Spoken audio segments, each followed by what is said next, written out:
over the Wandering Jew. Where's the California? I'll send you the date. It's in early because I'm a few late. How about you? I mean, the flight itself is punishing. Yeah. Was it over? You arrived last night? No, I came. You slept, you flew over. Yeah, but I had We're doing the residency. Oh, very good. Yeah, so we have another year for the residency.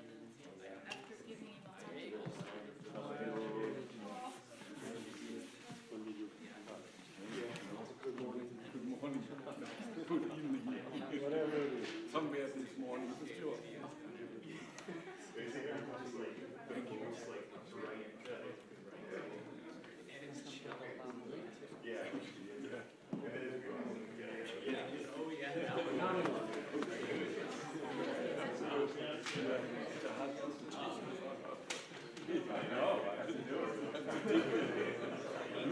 Did you just get in?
So, when are we?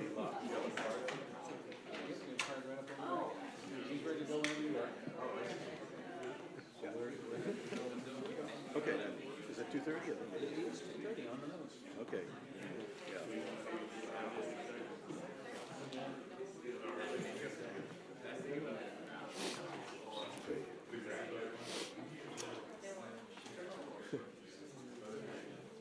Good afternoon, everybody, and welcome to another live CelloStream coming from New England Conservatory this afternoon. I'm Paul Katz from Cello Bello, and I'm thrilled to be welcoming our guest masterclass giver this afternoon, Jørgen Jensen, one of the world's most renowned and best-known cello pedagogues. I'd like to thank our sponsors of CelloStream this afternoon, Nakoda. Nakoda is a sheet music app that has a huge catalog of solo, chamber music, and orchestral repertoire. And for those of you watching or in the room today, they're offering a 50% discount on a subscription to Nakoda for the first 3 months. So check them out on your iPhone app or smartphone app. I think everybody here in the room and everybody online has a copy of the program. We have 3 works this afternoon. The first movement of the Samuel Barber Sonata, improvisation of Schnittke, and the first movement of the Beethoven A Major. And you have Hans Jensen's beautiful biography in front of you, so please read it because it's very impressive. And I'd like to welcome Hans and our first performers, Mari Nagahara cello and Jung Aba piano.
beautiful. Play very well together. It's really beautiful. I think you have captured the spirit of this music. It's like exciting. So sometimes it's a pity you have to criticize. But criticize could be things that could be done in a different way. So one thing is like timing and time. And the past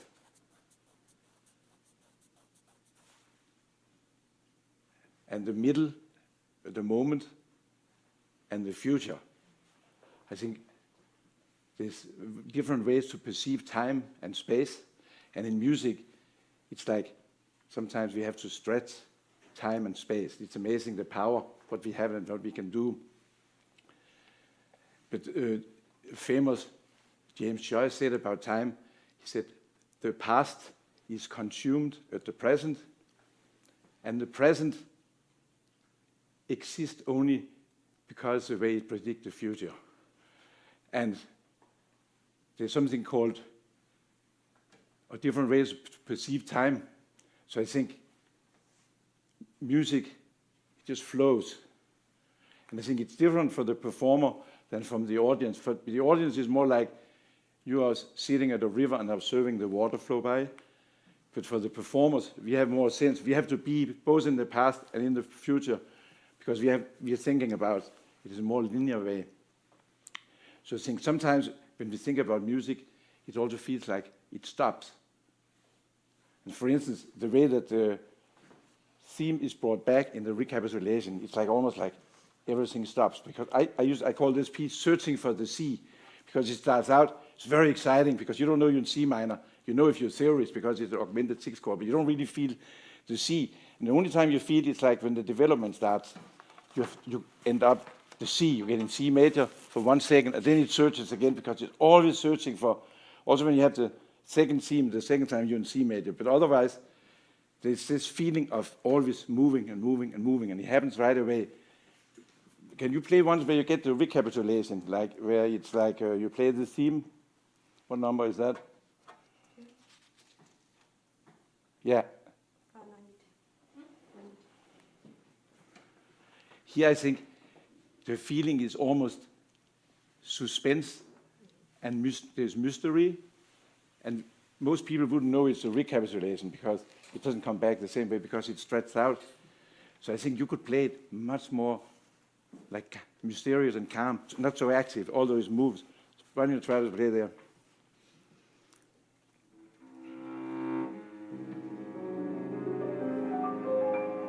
It's okay we hear, then you can feel more. You feel the top, the bottom, because all of them starts on the C. Although here it's again the augmented sixth chord, like the beginning, and next it's a diminished chord, but it starts on the C. So you still have that feeling connecting the C and the C.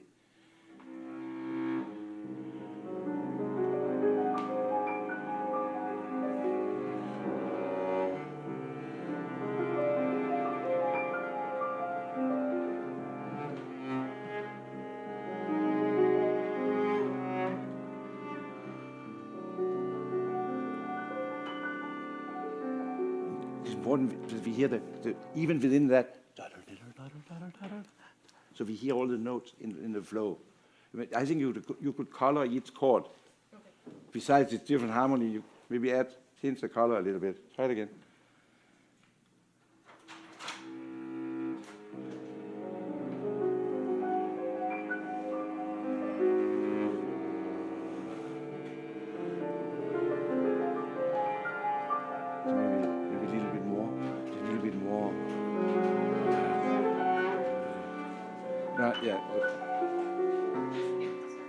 I'm disturbing it. I'm disturbing it. Anyway, that's a moment where you feel you don't know where you're going. So I think in the beginning, it's really important. You can stretch more when you get to the molto espressivo. Why don't you try it again from the beginning? I would go da da. There's a da dee. Don't rush it. Take time. Da, to feel that tension of the sixth. If you go too fast, if you don't feel it, it's a little bit of time. If you don't rush, yeah.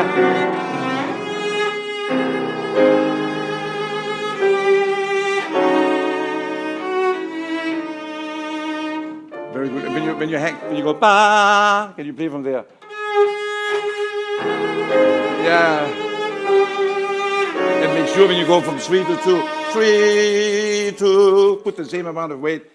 So you apply the weight into the string. The weight in the left hand. So you have the weight, yeah. Because sometimes, something I'm going to work on in a little while, you have a beautiful bow, beautiful vibrato, but sometimes it's not totally lined up. I'll explain, but here it's an example. Try to do it again.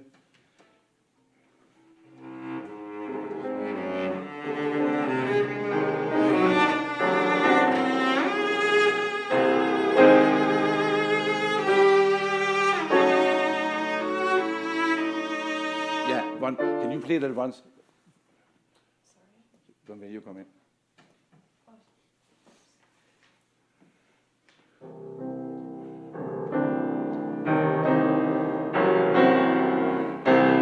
Also feel more body, how it connects. It's like, because it's all the time, there's 8 notes moving, so you have to really line up. Try it again from the beginning.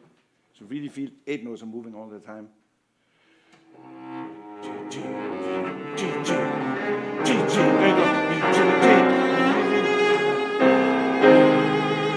All the way to the downbeat, yeah.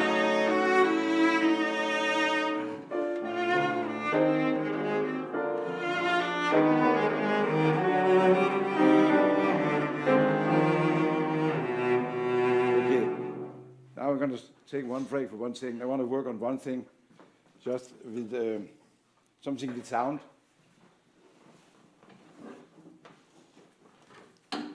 With your copycat. So it's an exercise.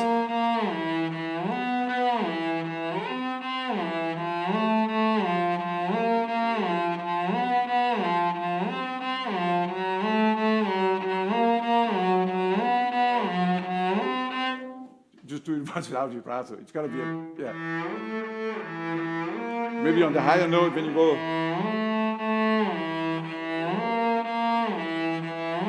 Just a little more, or you could drop it. Maybe just same volume.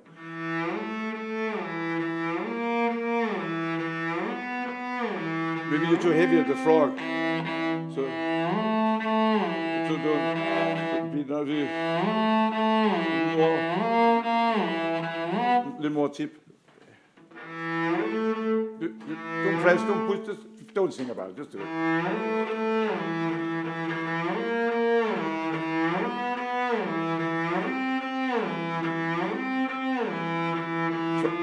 Now do it once. Now add vibrato. When you go, try to do it with vibrato.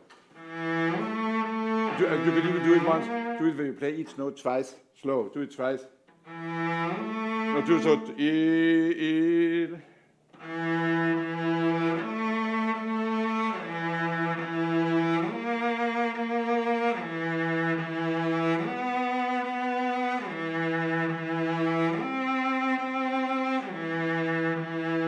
Now do it soft. Do it soft once. And still vibrate. Still vibrate.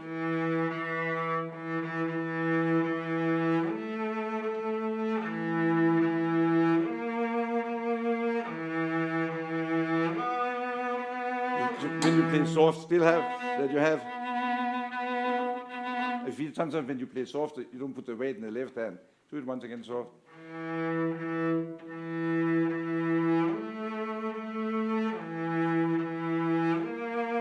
That's good.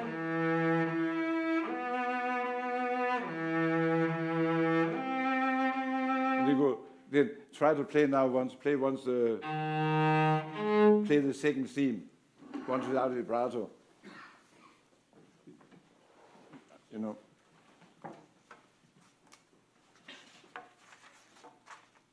Like here, do it once without vibrato.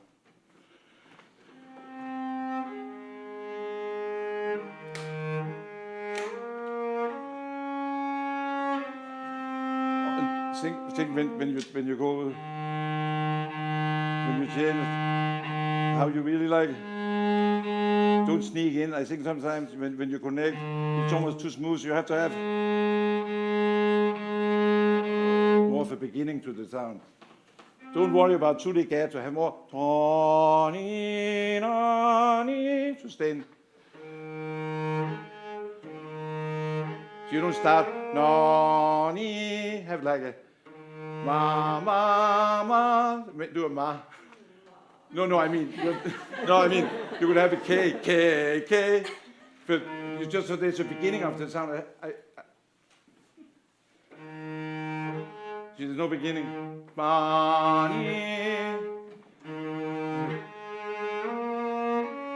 Same thing on the up bow.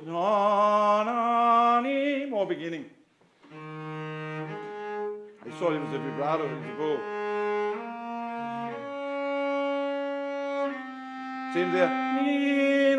Don't worry about making it so smooth that you don't have a beginning. Now add vibrato. And feel the weight in the left hand. Can you put it in? Balance the weight into the left hand.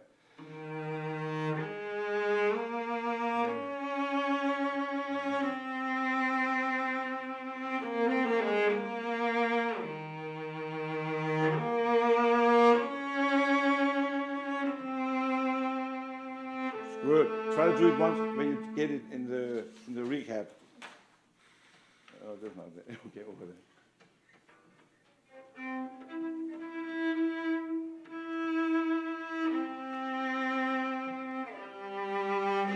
Same thing, there's no beginning. I'm missing that you sustain the sound by having more of it. It's easy to show it in the soft, in the slow. When you play fast, it's the same a little bit. It's just a little thing. Try it again. Play. Just start from the G. When you do it once with the accent, it's the opposite of what we're supposed to do, you know.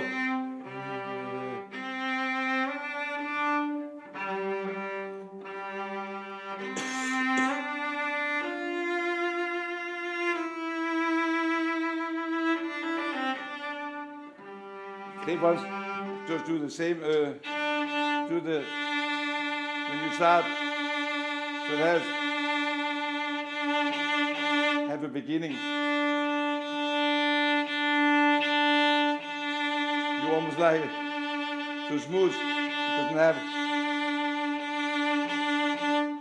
Do it on one note, that's easy to do.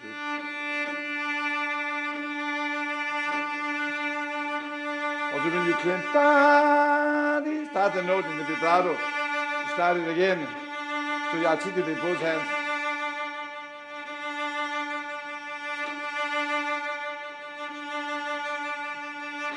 Just do it once with the K, and it's K. Accent. Put in an accent. Accent. And then accent both hands. And now do it M. M. It's the start. Now do this.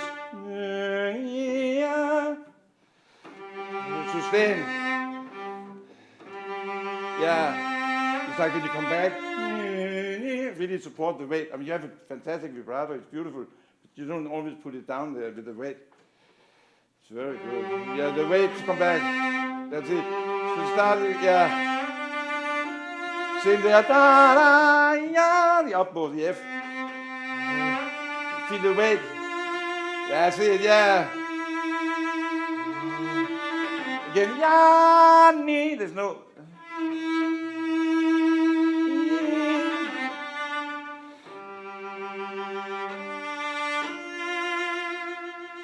Just so you feel the weight here goes with the bow. Go with the bow. Yeah. No, okay. Try to go again from the beginning now.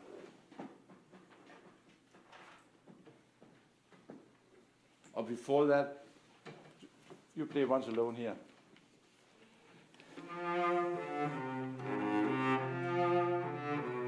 So here again, when you go to the C, just put a little weight in the left hand. Just do a weight.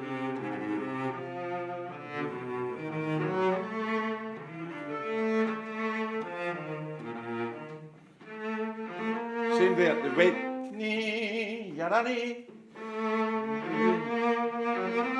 You just sing relaxing the weight into the finger. Your vibrato goes, but when the weight is not there, it doesn't speak. I mean, if you listen to it, it sounds terrific. It's just a little element you can make it that will make it a little better. So try it again. I mean, do it with, without vibrato. It's good to practice. So like, ba da da da, ba.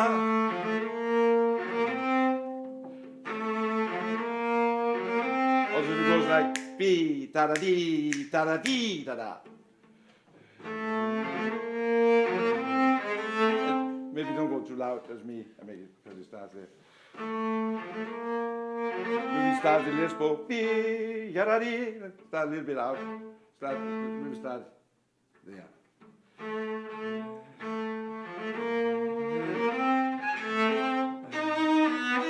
Now, do it again. Now add vibrato. Dee, yada dee. So when you vibrate 4, just be really loose in the thumb. Loose. And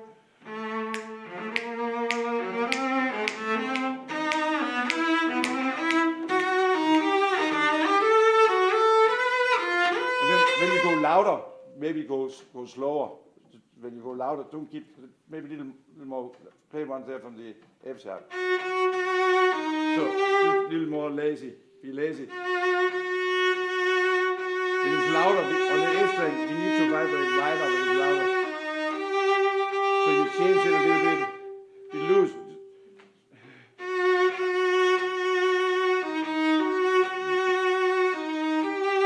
Yeah, it's good, yeah. Also, yeah, as you go higher, just open it up.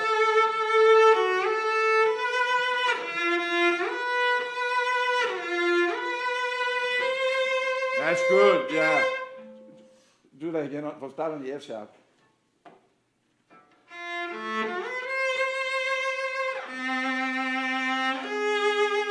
Yeah, those, when you play really loud, it's very good. But in between, it's not always. Now go from the beginning.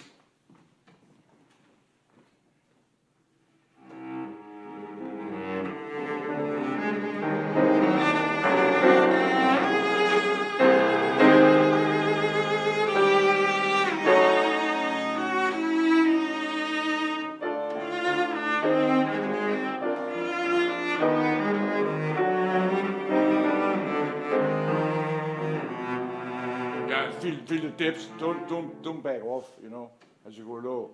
Example for it. So start the second phrase. Maybe just start after the attenuate. Yeah.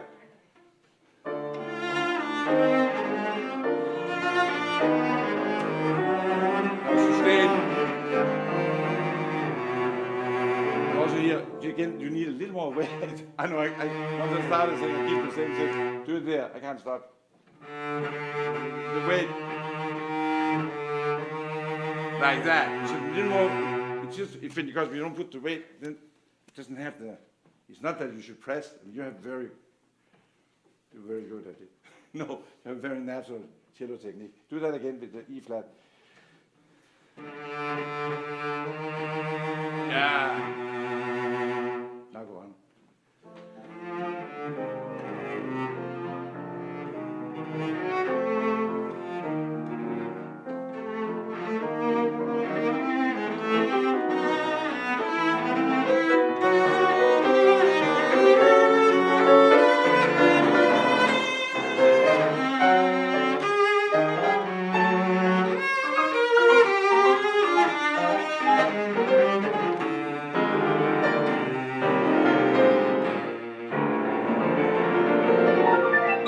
Take your time there. There's nobody. Just take all the time you need. Da da da da da da da da da da. Just even if it stretches, don't for the run even there. Take your time so you can play them. You just push the pedal at the bottom. And maybe you can do the left hand alone. Just do the left hand. Don't hit it. Just let me ring.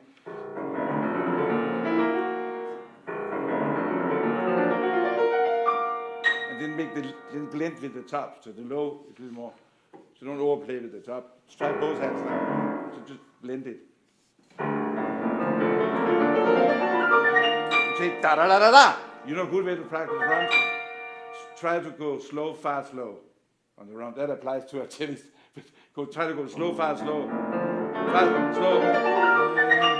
Try to go very fast and slow down. Start really fast. Slow it down. But don't just that fast. Not that fast. Whatever. That's a good way to practice. But in the end, don't rush in the end. Yeah, if you learn you can control run, playing many different tempos, then in the end it's easy when you just go, now go on.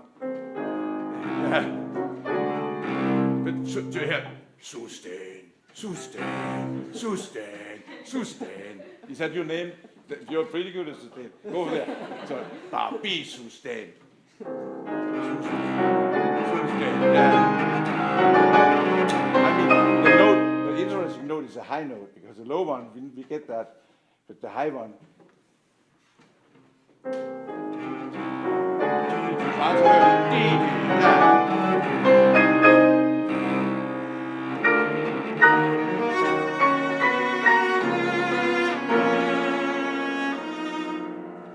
very good.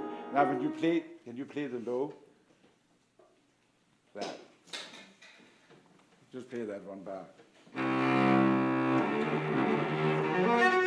Can you play just like an open string? It's just when you come in here, make it ring. So if you don't need that much, it's only when you start. Once it rings, it's only when you start. You need it. Sometimes when you change, you do more than you need. So here, if you want, go to that string. Stay here, no power, so stay flat here on the up bow. Just make it ring. Good. Play it soft and nice.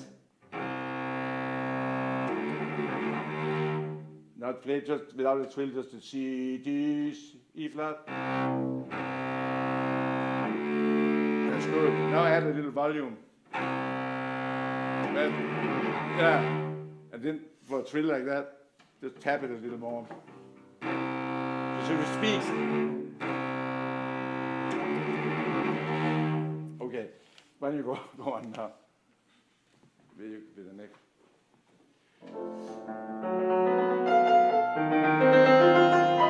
Yeah, I think it's still like da da da da da da. It's not da da da da da da da da da. It comes out of the whole chord, you know. So you build it up.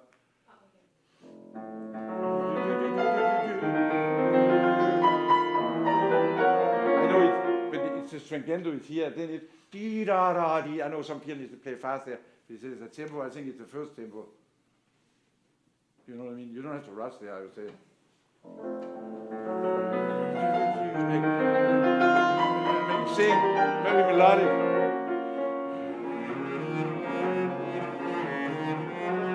So for me, that's again it's about play one, just to play one, the B flat. So feel it, the weight. That. Follow the bow. Follow the bow. Now if you vibrate, you need more weight. It's like when you're there, because you go like that, there's no weight. The good thing to find, it's like go like that, and just play the second finger there. Just play it without thinking. Because you just go to it, you're going to find the right spot. Just vibrate.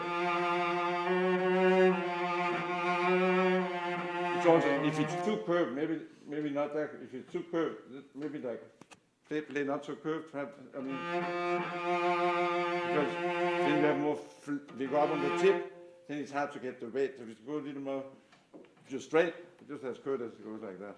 Then play it second finger. That's it. So do it. Wait.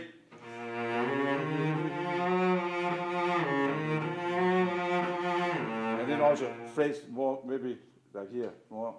So less. You come up. That's good. good. Yeah. And don't hit it. Make it sing. Make it feel like you're a singer, like Barbara. Make it sing. Don't hit it. You play so good. Just make it sing. Don't rush it. Dee-da-da. It's better to not go too fast. Take the time.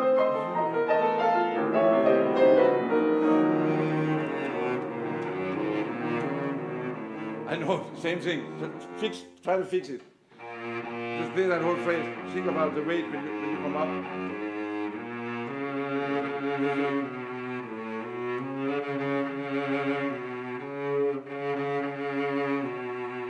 You should go fast. You don't have time.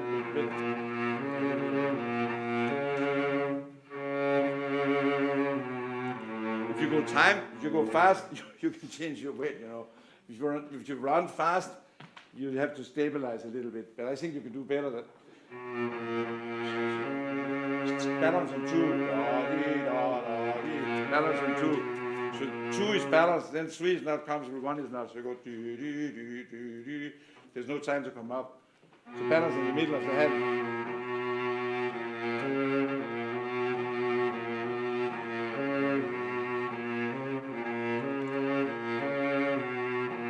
Try to go 1, 2, 3, 3, 2, 2, 3. Keep two down, keep two down, keep two down. Together, vibrate together.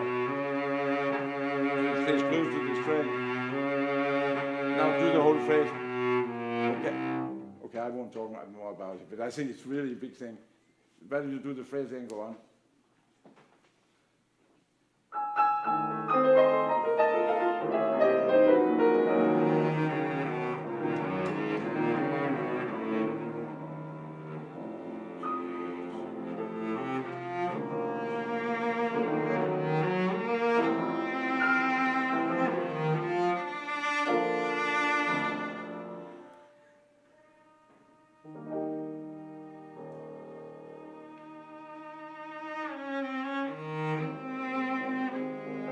Stay.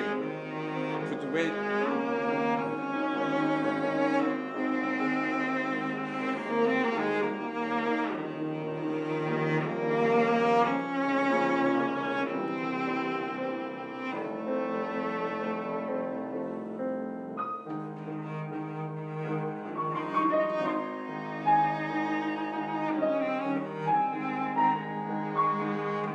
Here, it's like piano is metaphor and the cello is piano, so you have to be kind of a shadow, like kind of, yeah. Wow, time goes too fast. It's like, yeah. So how much time is there? Or do what you want. One soon. Okay, that's good. I want to hear again, I want to hear the recap. The recap where time stops. Time stops, you stop. Do the recap, same spot. Try to be imaginative, how you make it very mysterious.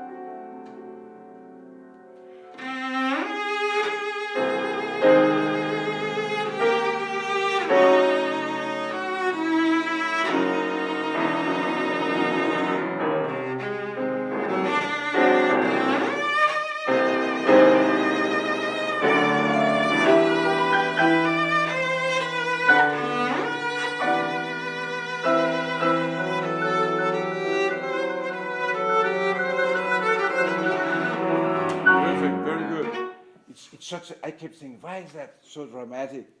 Because he skips the whole development.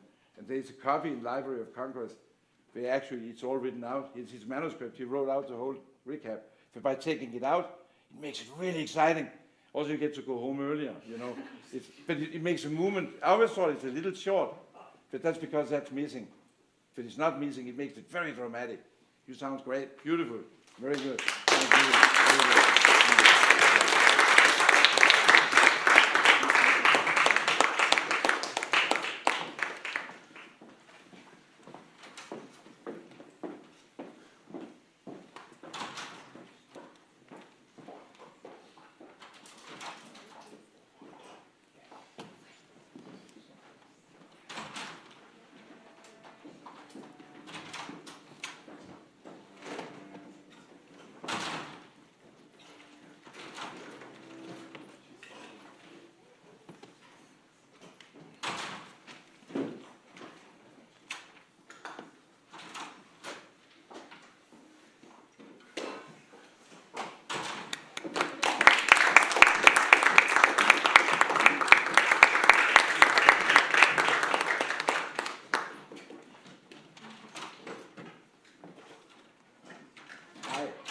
you.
play it very well.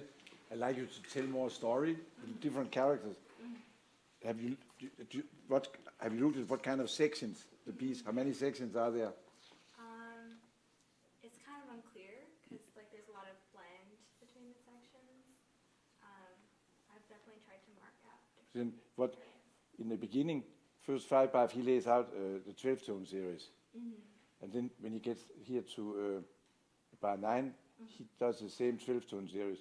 He just backs it up, so because he was very much into using serial, but of course there's also tonality as he got older.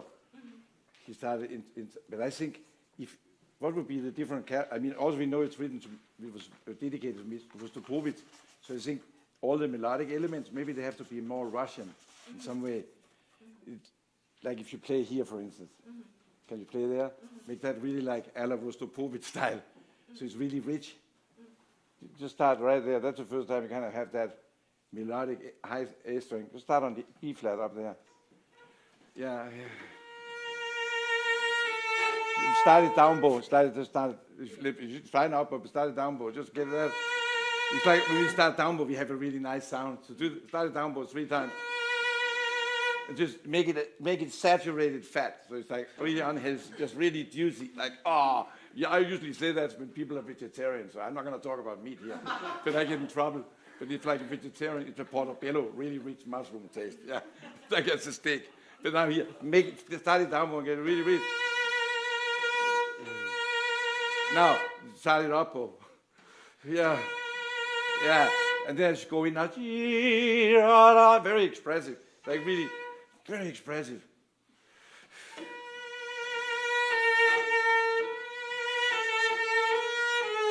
Just enjoy the sound, but don't give it more than you can take.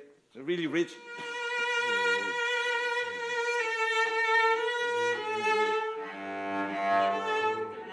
Maybe the bass is not so loud as the top, so make the top really expressive, and then make this back accompany the lower note.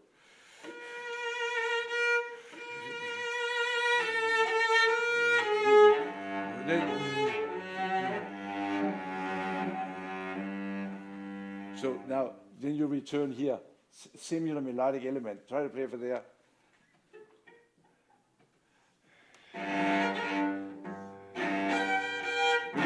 We just do 2 bows, do an up and a down bow. Just so yeah, even practicing like that, just so you have enough bow for the down bow. Just play the down bow one by itself.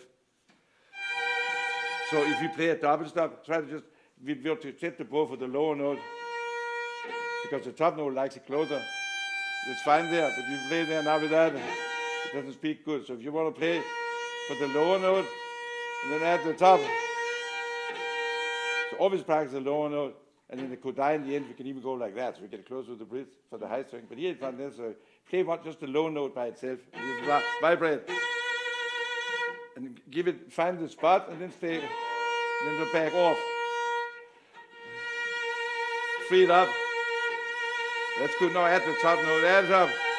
So then it's totally free. But we instinctively go for the top note, and then the low note likes it closer to the fingerboard, so it crunches. So do that again. Just know where it goes. Know the edge and back off. Not as good as before. Just here. Then at the top, it's really free. It's really good. Yes. Then free it up. And now just go up, going up on the G, on the low. Yeah. Really. Just know the spot. Yeah. So if you're close to the spot, just use less bow on the upper, you know. So you're close to the, you don't have to just start there. Anyway, that was what comes on, then go on after that.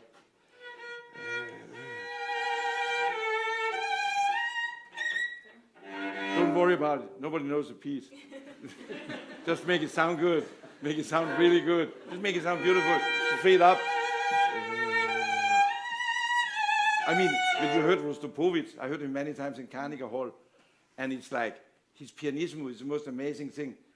But they're never pressed, but they ring out like, I always sit last row, and back, except one time I was up first row, but always last row, because it's the cheapest ticket in Carnegie Hall. But it's like, it's so free that he's never forced when you're out there.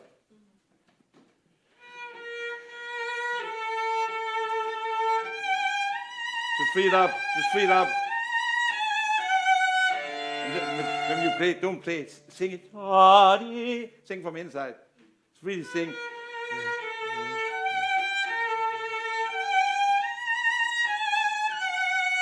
And you're all alone. Nobody's gonna cover you up. Just enjoy it. So I think every time the element of melodic comes back, I think you could really exaggerate. Then you start a new section here. It's with this. In the first note, how do we connect, like, if you connect a chord, you know, you have to go, so that you have to jump, but what's better is, so 1 second, you play, that way you don't have that gap, but you go like that, so when you connect chord, play the D string for a second, so that way it's more connected, so there's no gap. You can do that in slow motion as you go across, yeah. And also here, it's the speed of the high note. So find the slower, really slow. So you get that when you go up to, so you know the speed of the high note. Because the low note is just much slower, but then connect it so it's more legato. I'll just do it fast and save the bow. Yeah, so then there's no gap because we jump from the D to the A. Yeah, you have to try to go again from the beginning. It's really strong, dissonant. Yeah. But you have to save bow, save. And fine if you go when you play the top, play the E flat. So really fast, then come back a little bit. So you can make it to an end. The bow come back.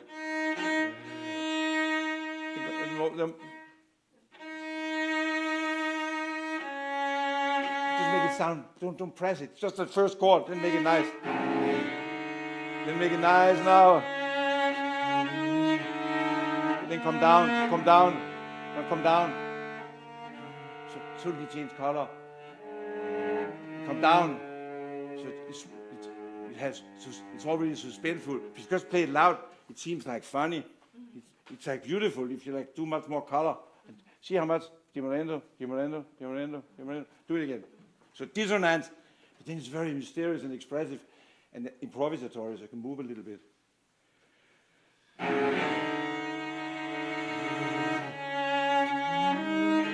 Come down. Now, different color. Now come down. Then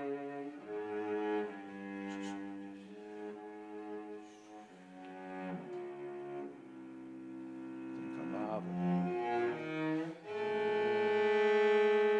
It's also it's tonal, but then suddenly dissonance again. You have to do something with that when you come back up.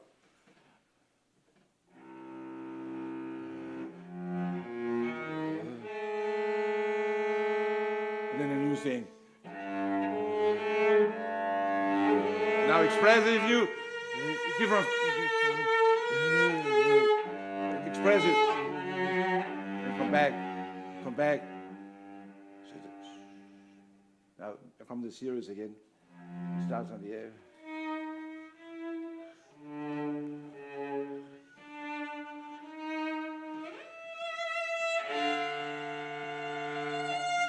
So again, if you played it without the open strings, do it once alone. Just make it so you like enough. Free the bow. Russian, really rich, beautiful, rich, expressive. That's hard to do with the open string. So just touch the open string really light. Yeah. Just touch it lightly. You know, when you play the Britten sonata, we have to learn to play really soft on one string and loud on the other. That's good exercise. That's already better. So practice it alone. Now go on though.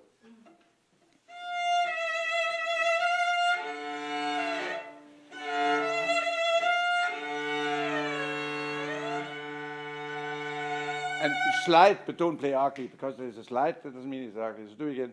Do it without the low string, just do the top alone. Just go right there.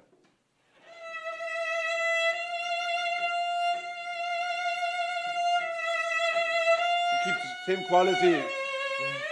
So you can crescendo. Yeah, now, remember there, you're too close to the bridge, yeah.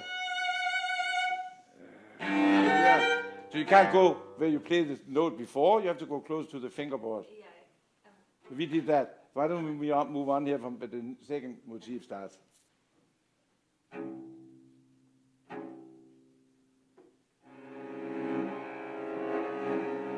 Do it, think with pizzicato. Okay, play the note. Yeah. Make it really short. Bop.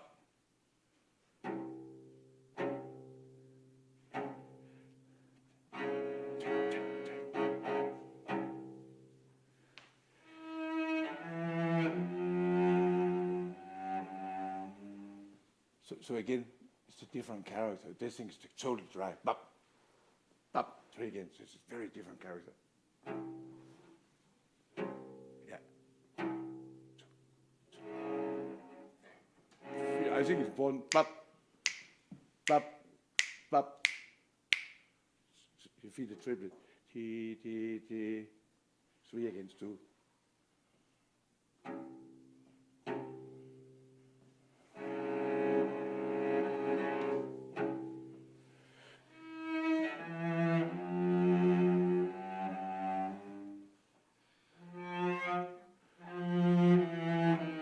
You know what you can do with this, a wolf? Mm-hmm. This, I'm not kidding. If you go like that, whoa, whoa, whoa, that's right, it goes away. You think I'm kidding? I'm not. You play the wolf now, it goes. The wolves, they run out of there. And they just, if you scream like that, they get scared. So I think, now, how is that? How can that happen? You must have to do something with the vibration, because when you play later, half an hour later, they come back and see if you're still screaming. But you think I'm kidding? No, it's really true. Now, if that doesn't work, then push with the legs. They don't like that either. If you push with the legs, that takes the wolves away. So if you do both, but if you do that in a concert, maybe not so good. So you have to go back in the basement and do it so nobody watches it. No, I'm not kidding. No, I've done it, and people are shocked. No, here we go. Drive them out of there. Did you push with your legs? Yeah. It's good. Yeah. That's even better. Then go on. I'll go on from there.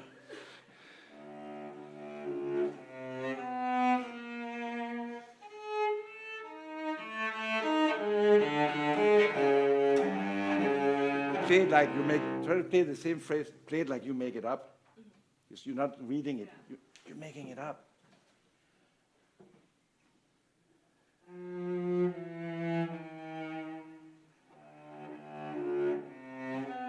It's like the low, that guy, he's a little lazy. He doesn't really want to move. And the top is much more, so you have to make the contrast. Maybe the lower one more rhythmical and the top moves more.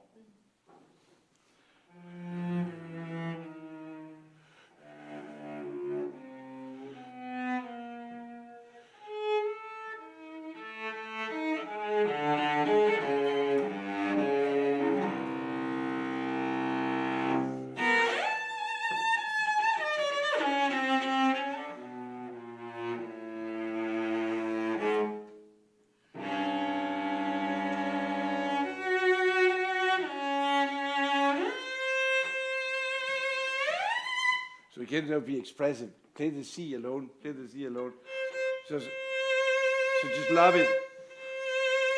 Now, so go from with the dissonance, different character. Then when you have the melodic, you have to bring it out much more. Melodic.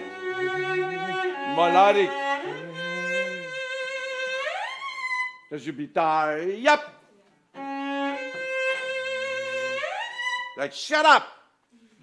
Go from again, make it expressive. It's not real.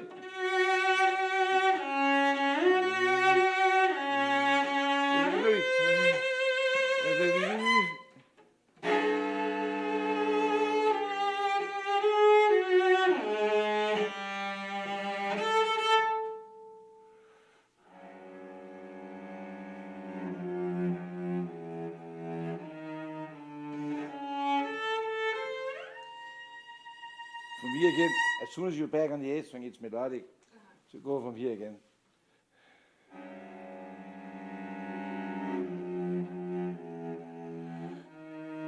Now melodic.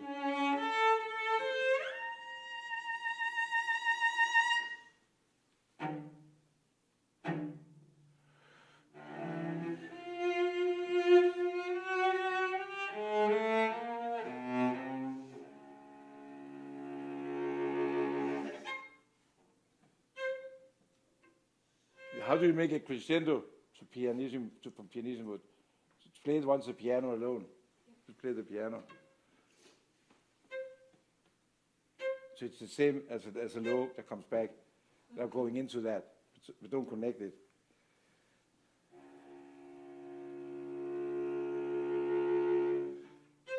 It's good.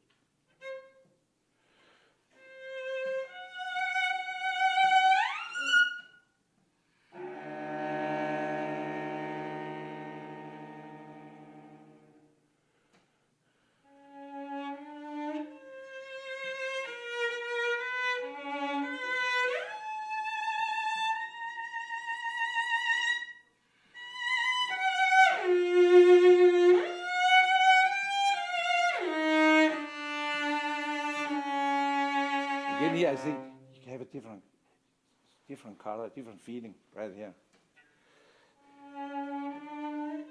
Maybe stay at the tip. It's different, it's much lighter. Stay at the tip. Stay out there. Stay out there. Stay at the tip. And then more expressive to the top note. And now free.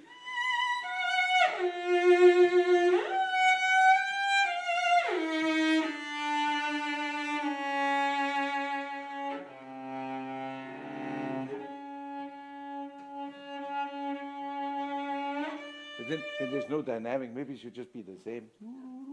Don't do anything.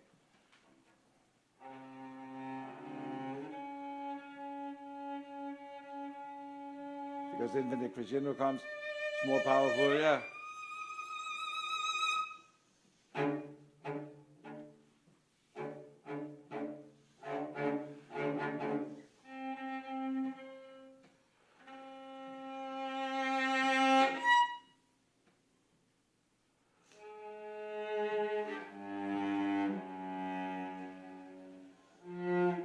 I think the bass can be more mysterioso, so it's kind of spooky.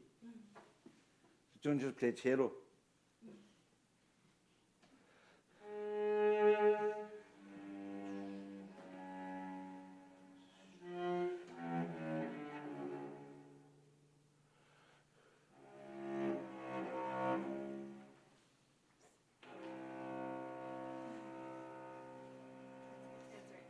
That's the right one.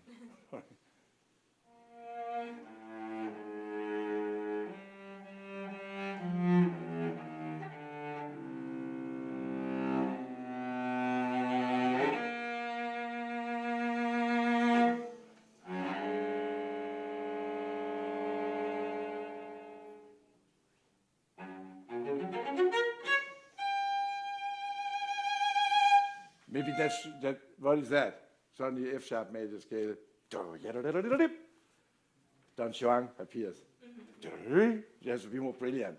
Don't be afraid. Just play louder. Brett. Yeah. It's good. And crescendo. Yeah.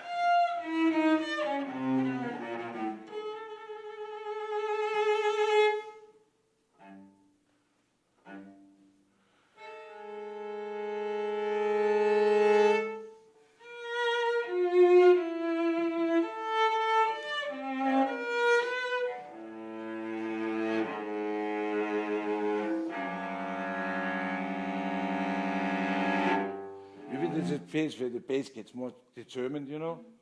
So reverse the role.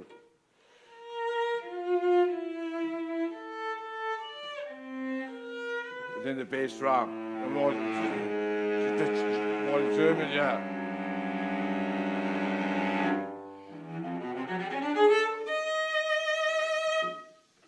But then there's a low pause, so take more time. It's like this interrupting, then back to where you were. Not relating to what was.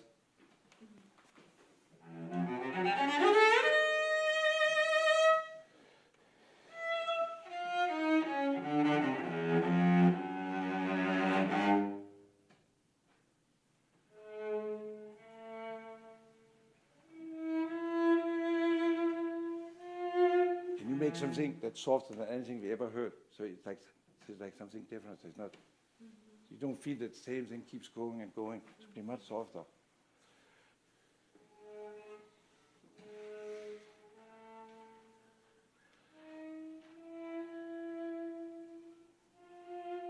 But then it's a new thing.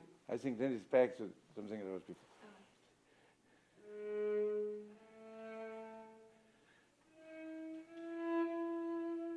Now back to the piece. So it's the same as this interrupt. Do it again from here. It's like something that's nothing to do with what goes on. It's like if people are asleep, then they wake up right there. So do it again. So more brilliant, yeah.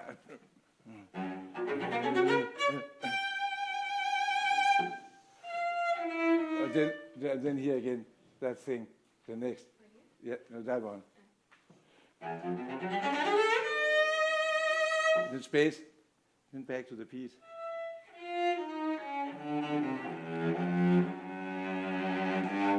Now something same as the scale. Nothing to do with it. Then back to it.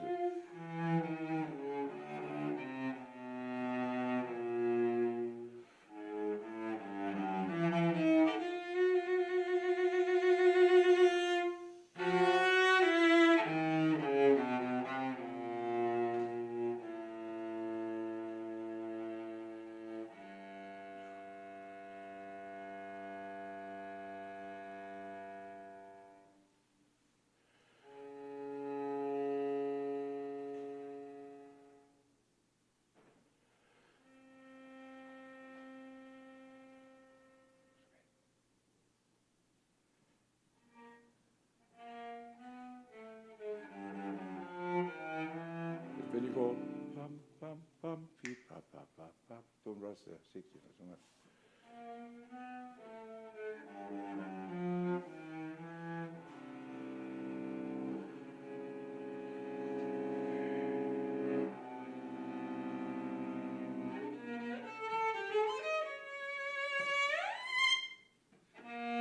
Again, I don't know what you're saying there.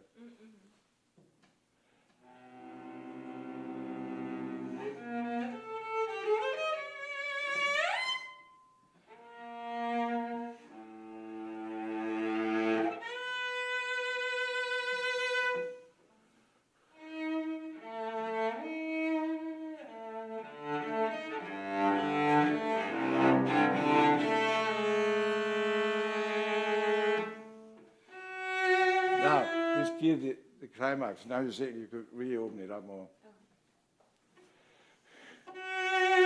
So really free the bow. Just really open it up, play really loud. You can really play out. Strong. Yeah. Really dramatic.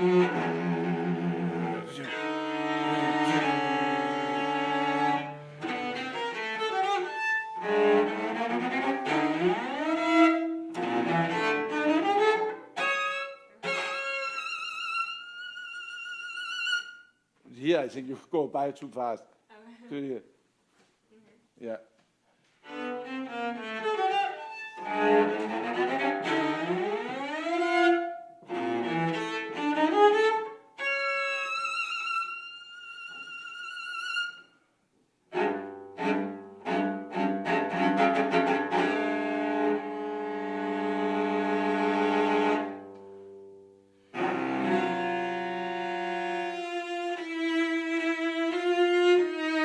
Back to being alone. Don't press it.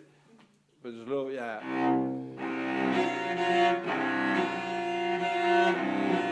Then free up on the string, on the open string.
years ago, more like that.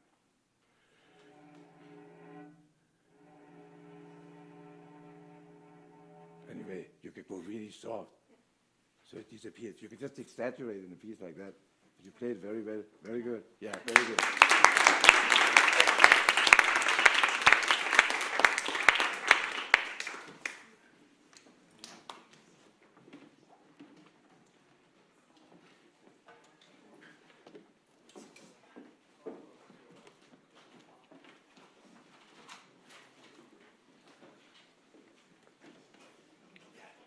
Just increasing. I wish we had music.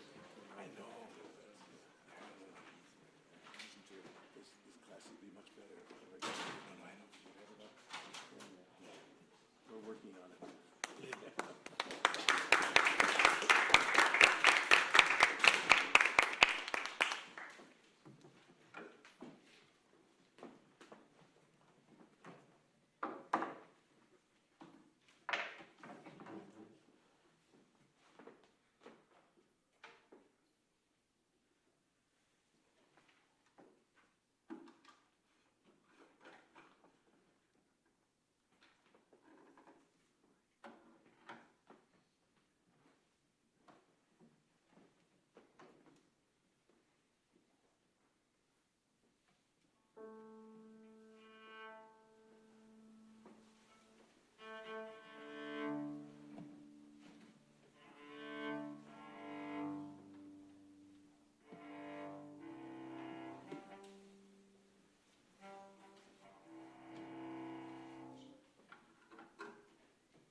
exciting. Sounds really exciting. I love the way you play.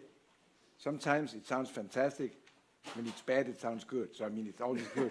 But the best you played with the sound is the ending. It was fantastic. No, just the ending. Can you just play that? When you have the way the tone, it's totally perfect. But don't think about it. No, just play what you did before. It's like perfect sound.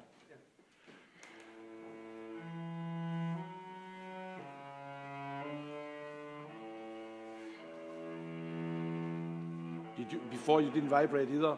You didn't vibrate before? No. Do it again. But it was a little more core to the sound. That was there, like there. So I think you are very instinctive, because when you play good, you got to know what you do, so you can. Yeah. Because it's not as good as before, but because you knew it's the ending, so you just relaxed. So just the ending. So play it again, like. Okay. Sometimes one can analyze one's own intuition. When you're a very intuitive player, you can watch what you do. When you feel really great and it sounds good, then observe what it is that you do. Then you can learn to copy yourself. Yeah. So play the ending without thinking about it.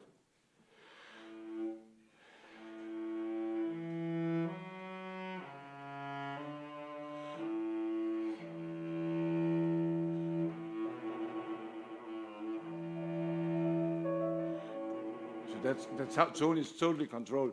Try to play the ending now. Try to play that mezzo forte without vibrato again. See if you can control it at a higher dynamic. So it's not as good. So why is that? So when it doesn't sound good, why doesn't it sound good? Because you're going here. So it's like, I don't want. But if you go parallel, it sounds good. You drop the tip and don't let it move. It doesn't sound good. I mean, if you come up, it sounds good. So if you have to, of course, if you let the bow move, you could do anything you want. As long as in the moment you don't let it move and you're not parallel. If you want an edge, it's okay to have an edge, if that's what you want. But when you get, it's like, it's here, it sounds good. Over here, it doesn't sound good. Over here, it's too. So you want to be close to the line. But what you did is, if you go here, if I go up, I'm going to let it move, then it won't sound bad. You can make it sound really good when you go like that. You can do even more, then it goes faster. You just have to slow it down as you get closer to the bridge, so you get a good sound. If you want to go here, it still sounds good. You can even make a good sound like that, as long as you don't go that way. So I think it's important when it doesn't sound good to spend maybe 15 minutes a day. Say, why doesn't it sound? Because you know what good is, because you're very musical, you're very good here, and you're taught very well. So you know a lot of stuff, but you can analyze what you do more objectively yourself. So funny was, because when you played soft, you got away with going this way. But when you're louder, it doesn't work. So then you better go. So if you have a choice, parallel, or a little bit towards the fingerboard. The reason being that the string vibrates, the Helmholtz vibrating. When you start here, it shoots to the bridge, then it shoots up there, it comes back. So when you go like here, you block that thing from, it doesn't want to travel. But so now, my goal was to just let you play that phrase, and then you would be great, and then I could use that everywhere. Okay. But it didn't work. My idea was not good. But it was still okay to talk about that. So you're out too far here. You just want to go here. Just go there. You go here. Then what is a good thing, you have a very long arm. For a lot of people with short arms, they're jealous. They have to go, they can't reach there. They have to move the cello over there. But when you go there, you just have to, don't go.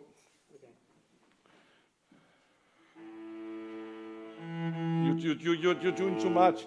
You just stay there. You come out too much. It's not that big a difference. The only big difference is between the G and the D, because you're at the top. So if you go here, just measure like there. Okay. That's where you want to be on each string. So you go here and move up. Or you go here. I know it's very basic. I did not intend to get into that. I was not planning that, but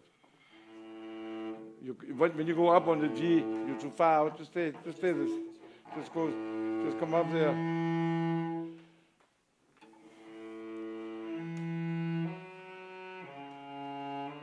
But I think it's good. Play it now like that, so it sounds good. Play the bow like this way. So you go here, let it move. But just do it like more. Try to play the piano again like you did it first, the piano version. Yeah, now play the theme in the beginning.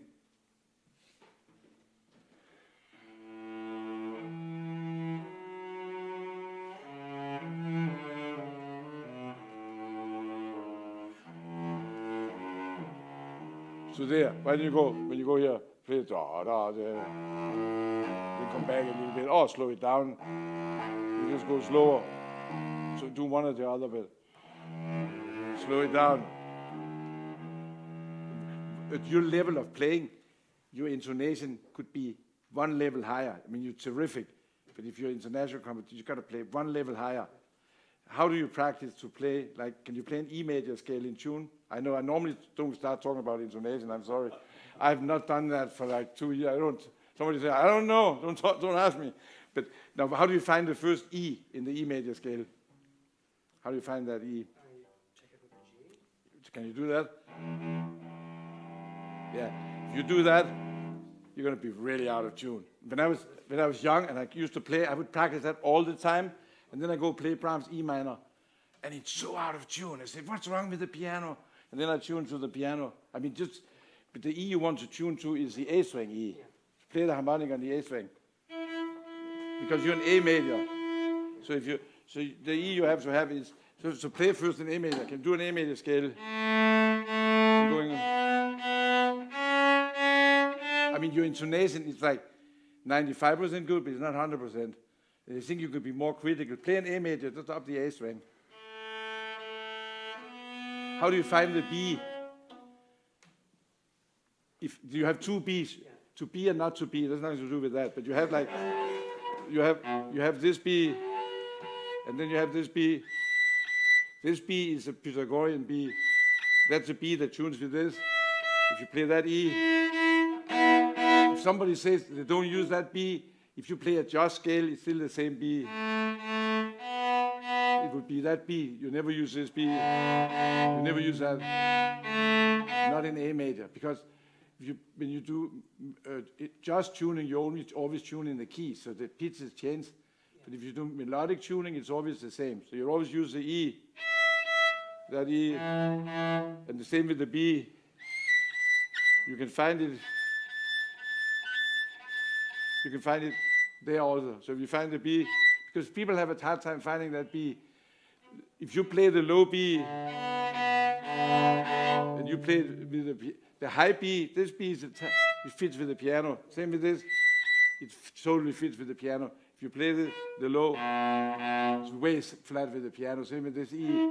So I think play now an A major where you use the high. I mean, if you want to find that B, you can play here.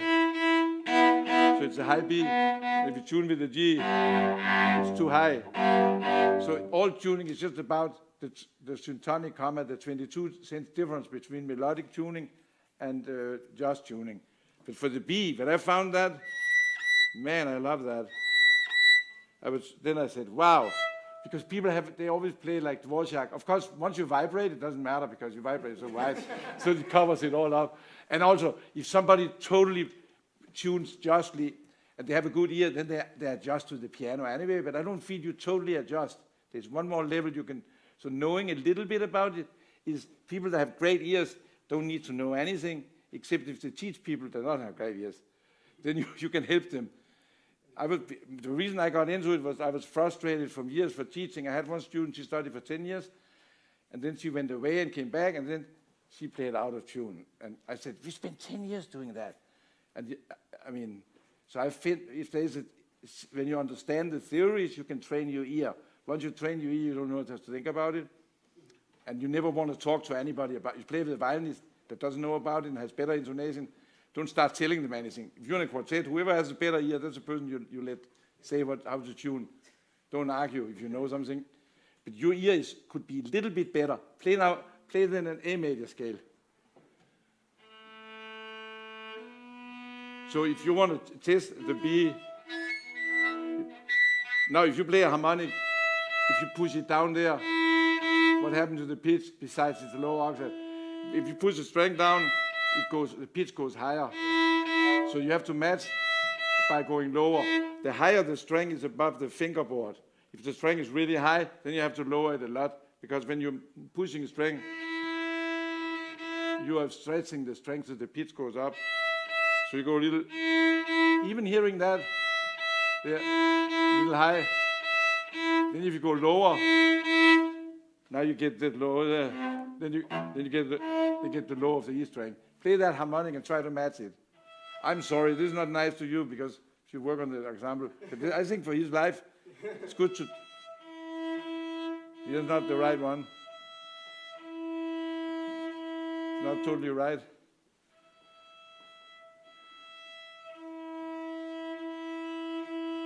If you try to do it right at the spot.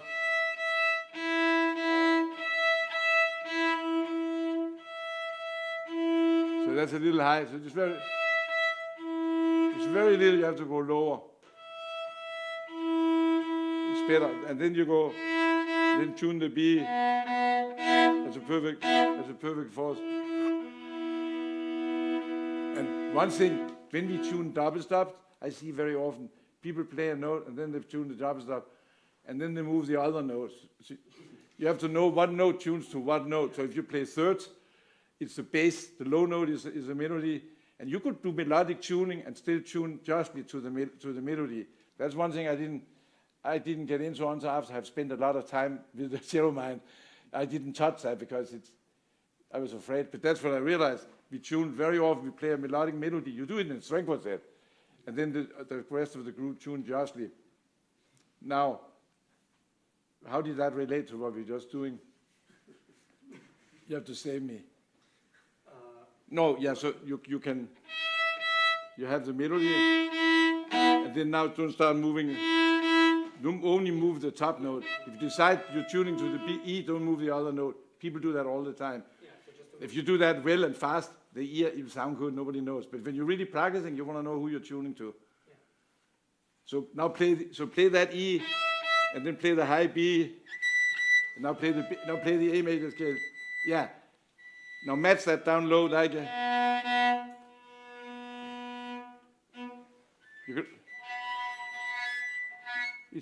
you can find it anywhere. That B is everywhere. But yeah. So now play your A major. Going up. That was too high. Then go. Then going on.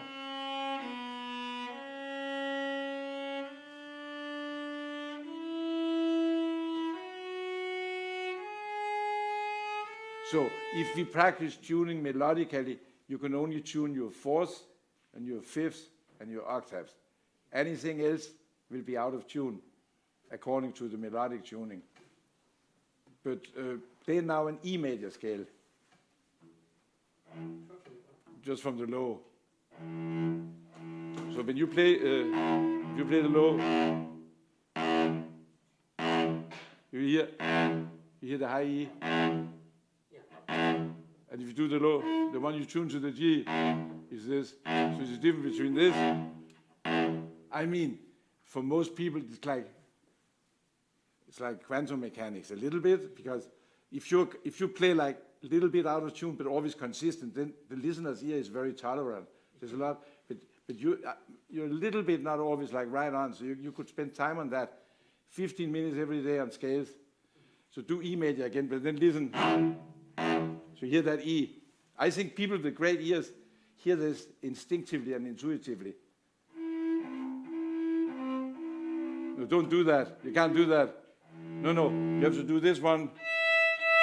The high E. And that E, if you tune perfect to the piano, when you get to the E, that is tunes with the piano.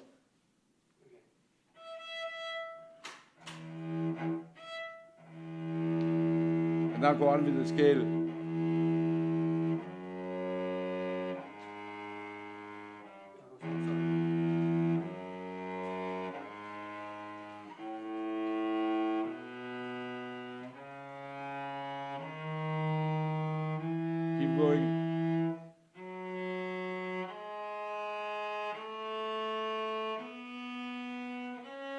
A little flat. Yeah. Not that, in between that and the other.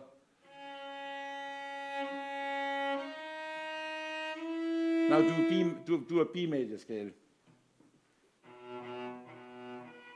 No, you can't check with that. That's the one you don't want to check with. The fifth partial, it's 14/10 flat relative to a piano. But the important is fifth partial is flat. And I remember when I started playing quartets, they always said, your thirds are too high. I didn't know, but I mean, I should have known in my ear. It's just when you play the string chord, that's why we have to play the low third. If you tune in the C major chord, you have to play the low thirds, otherwise it doesn't tune. So that's different. Now you're doing melodic, you're playing with the piano, so you want to have the high E, and then the B major. So the high E there, now play B major.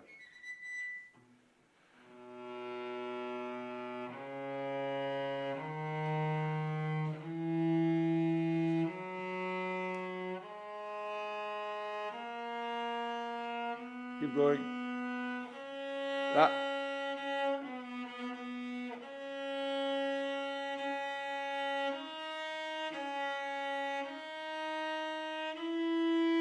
And then with the E you play, you just check it.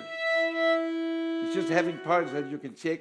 If you do it 15 minutes every day, your ear will be you'll be different. Try to play now from the beginning with the Beethoven.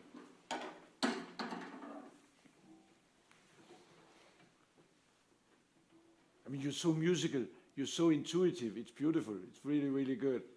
But when you practice, watch when it's really good, and then try to watch what it is that you do, and then copy it in other places.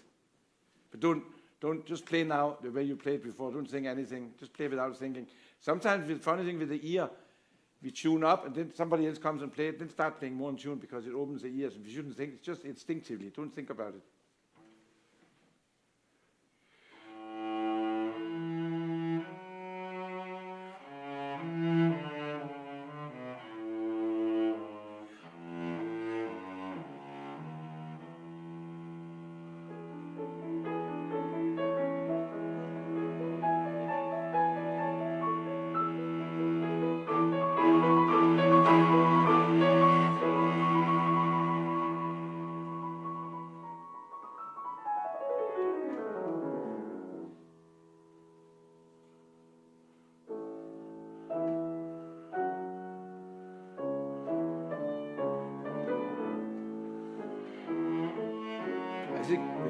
It's like in the original manuscript, Beethoven had actually written the whole opening when the piano comes in unison with the cello.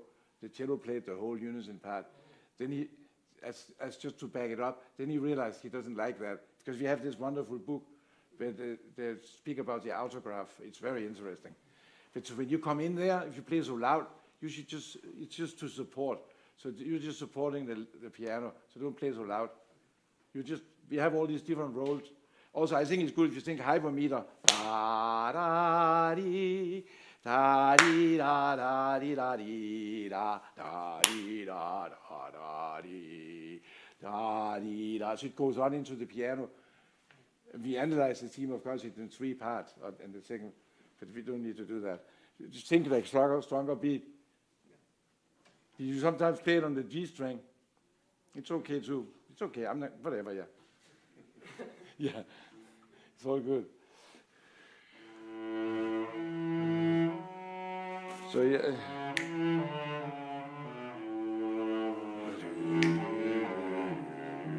So it goes on. Here you go.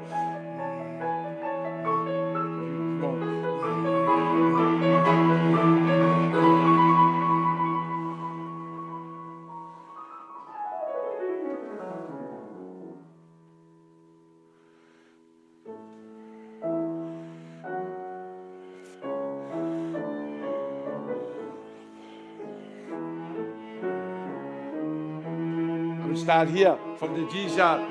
That's your solo. Yeah. Really crescendo.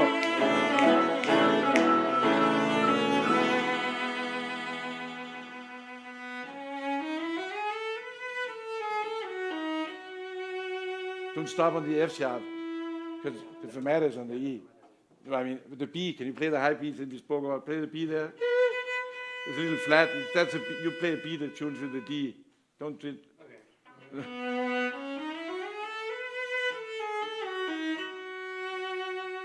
And if you teach just tuning or piano tuning, even with the high B fits with the piano, you know. Now go. Now go again back up to that. You're going up. Express it. Keep going. To the E.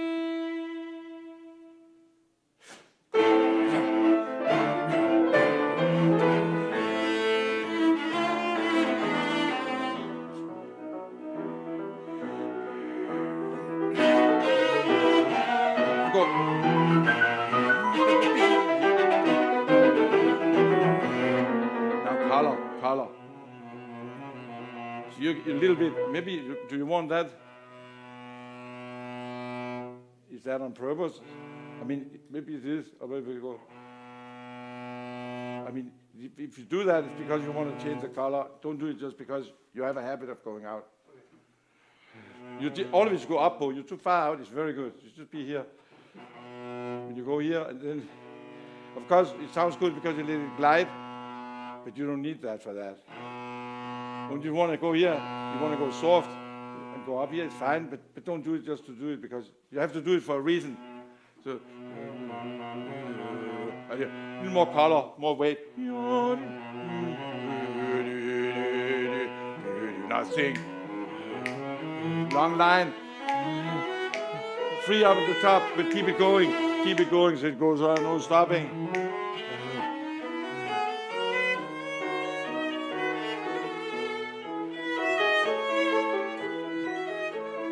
So that's the spot where my ear is not happy because it's too low, the B. I mean, the harmonic. See, it's not that high. And check the harmonic on the E. Check harmonic. And when you're up higher, sometimes if you play a tiny bit higher, it's better than playing. If you play a little sharp up high, it sounds good because the higher you go, the overtones for the ear cuts out, so we can't hear it. So I think sometimes, I've done a lot of tests with a lot of people with great ears. They like better when you go a little sharp. I mean, it's just a tiny bit because then it sounds down low. You have all the overtones, but when you go up high, the ear can't hear that high. So to give it brilliance, a little bit higher. But for now, just plain tune though. I mean, it's good. Then go play up high there. Also, a little higher. No, no, no, no. I love her dearly. I love her dearly. It's very sweet. It's very sweet. You go pacing.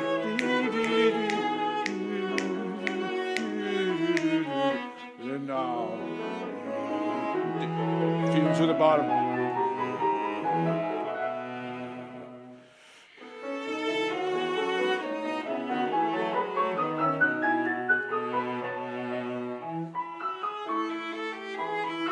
So there, now there, that E, this is not nice. Play the E.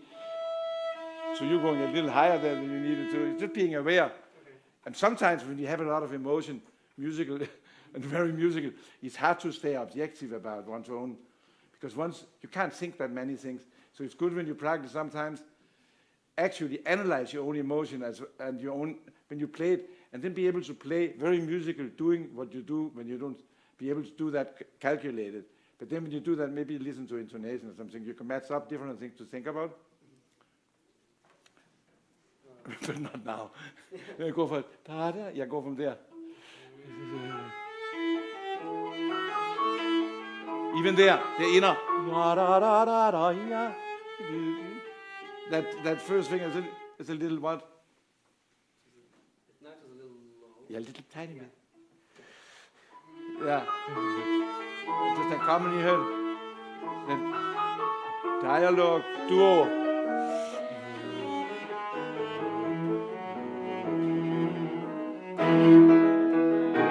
It's general, yeah, it's a thing with the bow since we brought it up. It's like when you go from the D string, then you go there, so it doesn't speak. it's really, because you have to have a long arm. So when you start the up bow, it might be good to do the Piatigorsky exercise that you probably already, where you practice, just really out at the tip. You go like, so you get the same. So when you set the up bow, you know exactly where it goes. So you get the same for the up bow. Because you go up bow, you're a little bit off. So try to do that, just to, and do it well. So you catch, and when you start the up, catch again. I'm sure he knows that one better than me. I've never seen it. Didn't you learn that from Piatigorsky? I'm sure you've seen that. I've never seen him teach that thing. You know it too, yeah, so I don't, maybe I'm not doing it the right way. Leonard Rose also. Oh, did the Ronald? Oh, Rose did it. It's just, Also do up with the frog. yeah. Oh no, that's a great idea. So ask about that. But I think it's just, so when you go up bow, that you really get it the right, because you're not placing in the right spot. And what's important is we initiate a lot of weight and then release. So you don't release the bow. In the moment you release so much, the bow flies, then that's not good. It's too expensive. I used to say, no, you got to have more sounds. I go like that really hard. Then I broke 2 bows like that. It's really, and I had to pay for it. So I don't do that anymore. See, you're good at the just come up a little higher and come in. Yeah. But so you have so you can really just grab the string.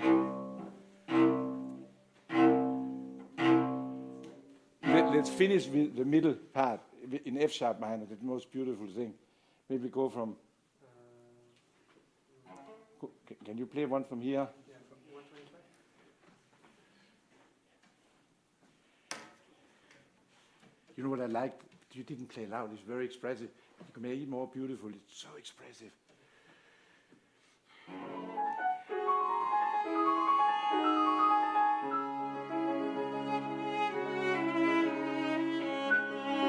Can you play one to G sharp? Play one to G sharp a little. Play it with the second finger. Play it with the second, vibrate. See if no, vibrate more. Open the vibrato. So you can get in here. Because if you go, you get too much up. So try to, on the A string, don't go. So do it again.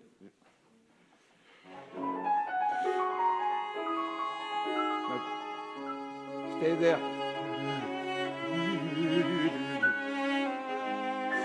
Very expressive. All the way.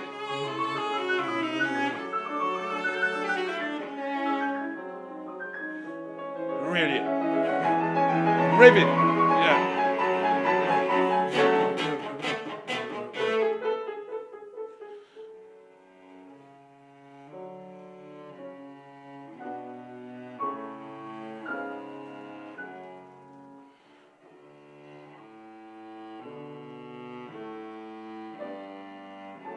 So when it's soft and you slide, you navigate it very well. Try to do that for now. I'm just about the posing. Try to do it for the first one. Play louder.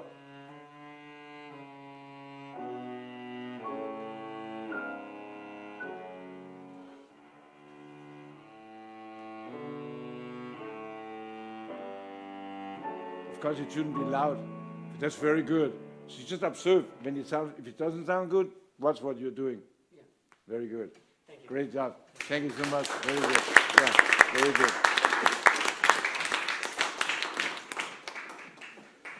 So let's all thank Hans for a wonderful class.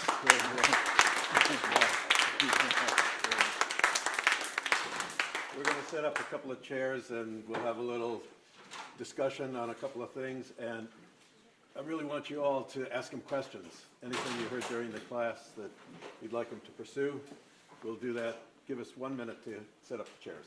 Yep. Okay, where are you Yeah. sitting up there? Why don't you sit there? Okay. Yeah. Maybe we can sit both on the floor, don't you think? Huh? You both sit on the floor. Okay, that's good. we just move this over.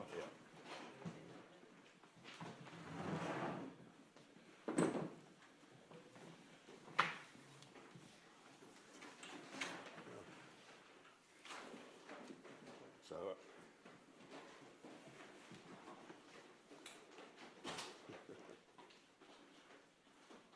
bravo, first of all. Thank you. Great. Fantastic students you have here. You're Fred. such a colorful guy, and you have so much information. Yeah. So I have a number of questions for you. I love the way you combine sort of a musical desire or something that you're after with some technical solutions. Like in the Barber, you were working a lot with vibrato. Here you were working a lot with bow speeds and contact points in the Beethoven. And so I'm not exactly sure how to ask the question, but maybe you'll get the idea. I'm sort of curious about your working process or your learning and process for interpretation. For example, in the Schnittke, you reminded me of my good friend Luis Claret over there, who says that he just looks at the page and the music tells him what to do. Yeah, Yes? So I sort of intuited that from you when you were doing the Schnittke. I didn't have the score, but you were looking at the score and you were giving all these wonderful directions. Can you talk a little bit about how do you arrive at different. interpretation?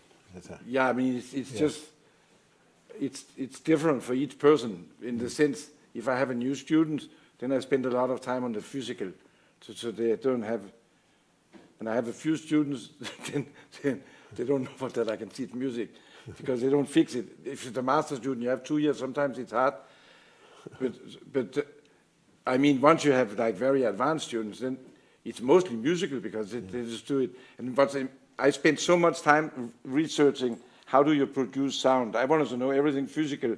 How do you do it?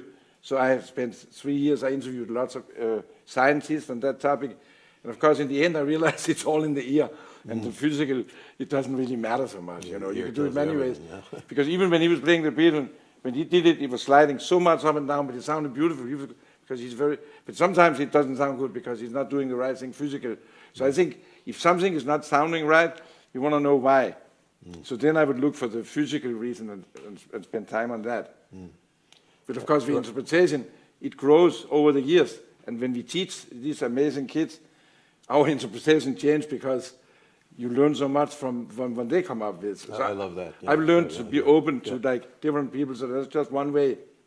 But of course, with sound, you have a concept that you really like, so you can't help pushing a person in that direction.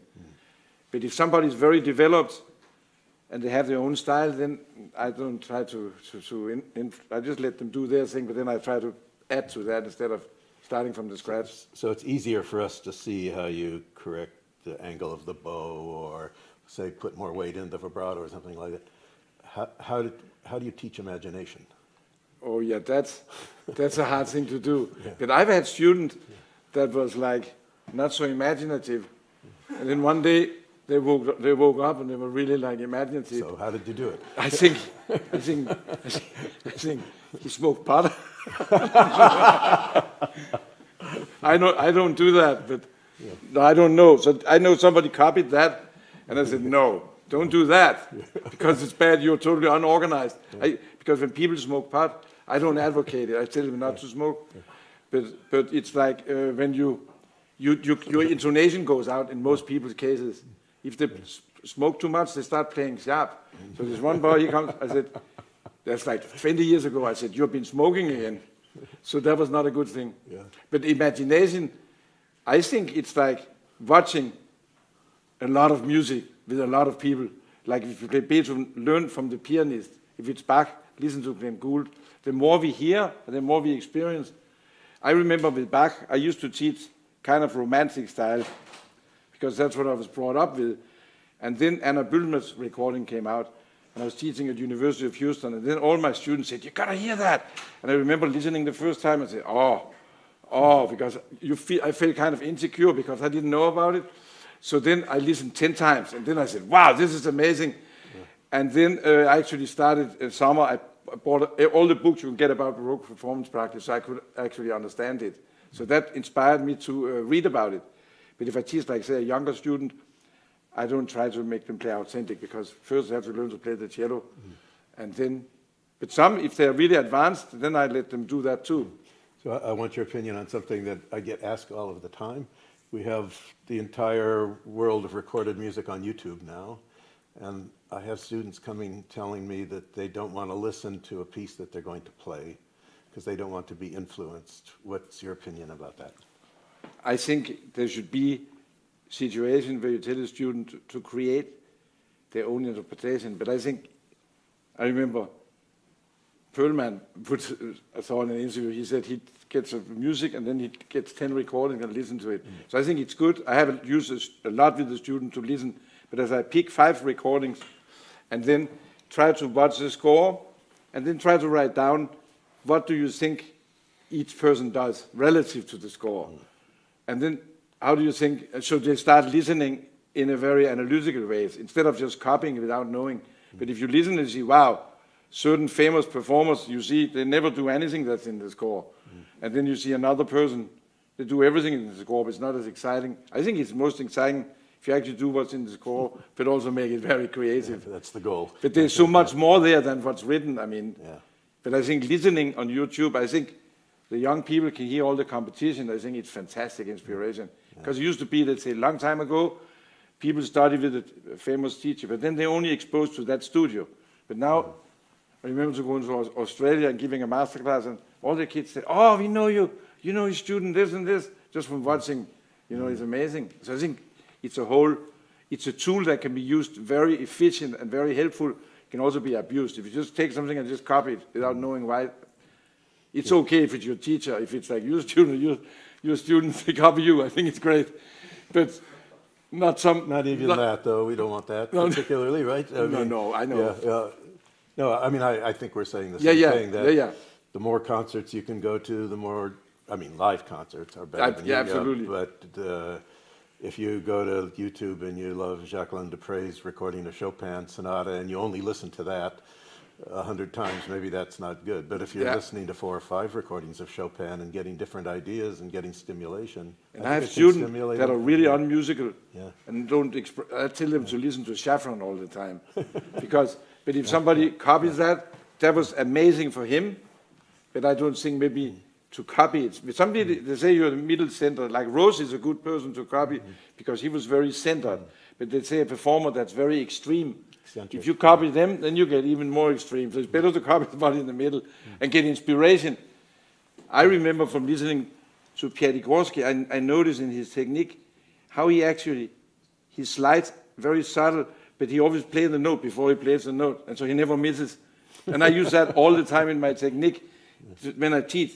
Learn to do that, and in the end, you can even do it without a slide, but you actually play the note before you play it, because I mean, it does it so well, it's phenomenal. It's like gypsy, that's what the gypsies do.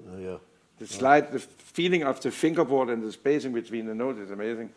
I just have one more question for you, because you spent time on intonation, and then take some questions from here.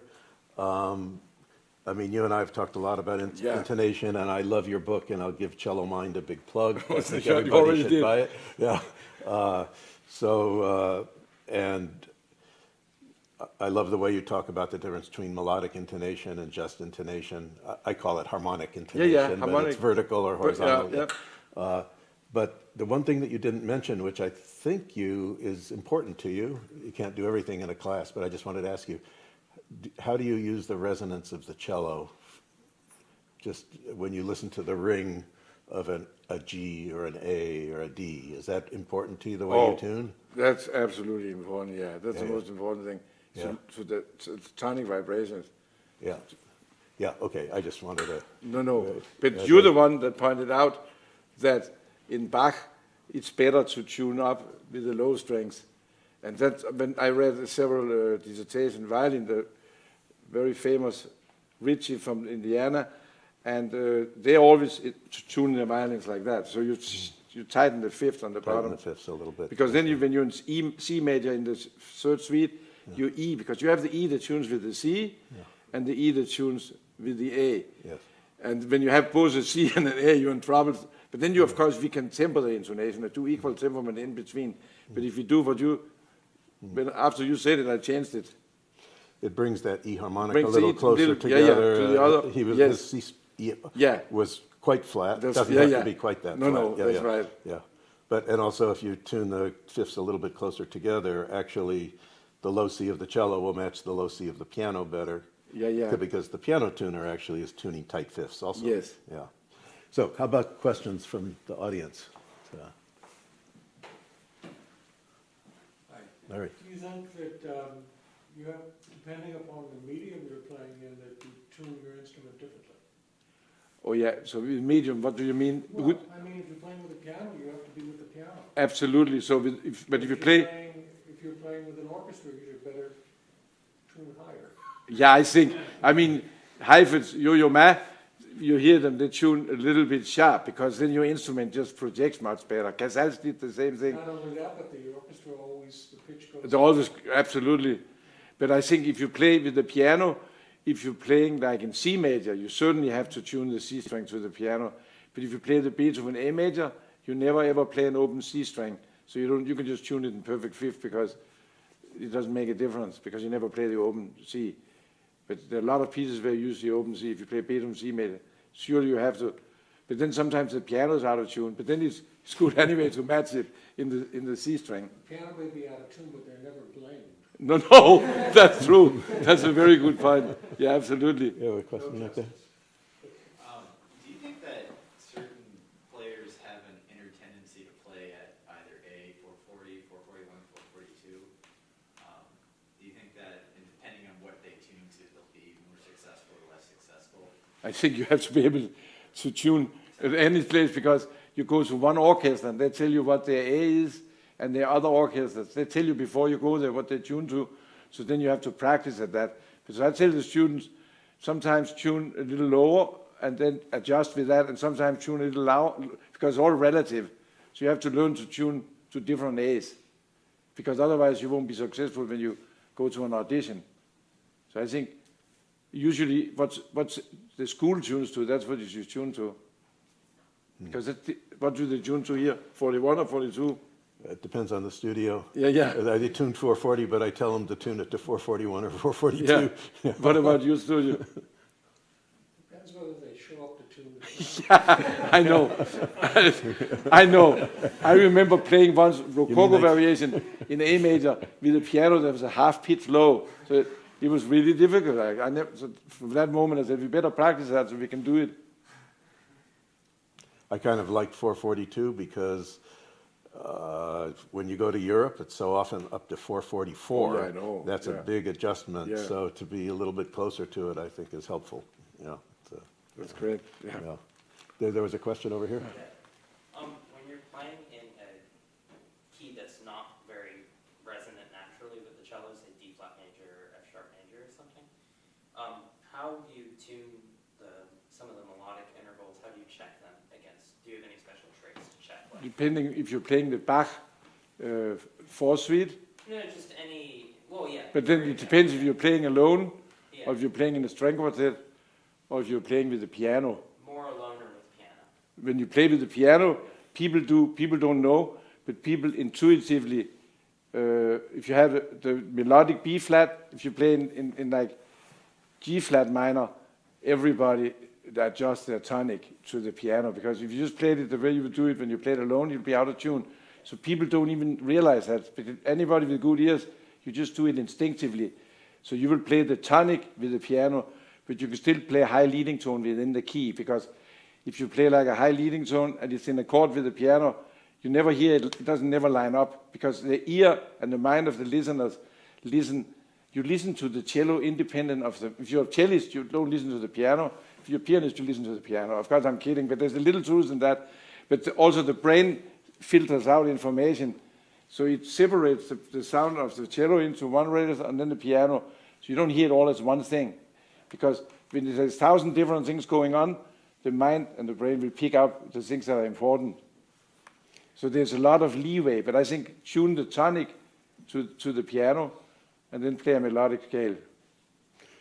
Since he mentioned the the E flat suite, I have a kind of, it was like a shocking experience in my own life, which I think is what got me so interested in intonation at a young age. I was studying E flat suite with Piatigorsky, who was having me tune the E flat to the open G string, right? And basing everything around that, Yeah. right? And during the time I was studying with him, this was in LA, Casals came and gave a master class in Berkeley, and I snuck away and I went up there and I played E flat suite for Casals, and he told me everything was sharp, and he was hearing the E flat off of the open D string as a low half step, right? So here were these two great artists, and it was like amazing how differently they heard intonation. And so that's when I started realizing, you know, that if you're tuning E flat melodically off of an open D string, then the whole key center will be lower. If you're tuning it to an open string, like the third of the chord, the G, it brings the E flat higher, so the whole pitch center goes a little bit higher. And they both sound in tune if you're consistent. Yeah. Yeah, But Piatigorsky was more correct historically, although, Yeah. because I grew up on Casal Suite, I know them backwards, every movement, every 100 times I've heard it. But in the Baroque era, they tuned justly. So you would tune the high flats. Then I used to read that. They tune, how could the flats be high? It's only relative to the open strength, because we play an instrument. Because whenever you put a finger down, you create a new overtone series. So in the E flat, in the first 8 bars, you could put the E flat anywhere, because there's no open strength. If you avoid the open strength, you could play it really low. I had a student say, let's try it. He could play it 5 different ways. It sounds good, relative to wherever he started. If you don't know where the C string is. But then as soon as you get to an open string, now you get in trouble. But I think we use a little bit of both. When you have the cadenza, we do very melodic. More melodic, tuning. yeah, that's right. Yeah, so actually, even in one work or in one movement, a note needs to move according to context. Yeah.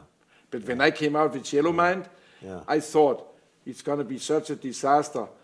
And then when the way you received that and told me, I couldn't sleep for several days. I was so excited to have somebody of your stature saying it's okay. Well, I was excited to see the book. No, that was amazing. I'm forever thankful for that.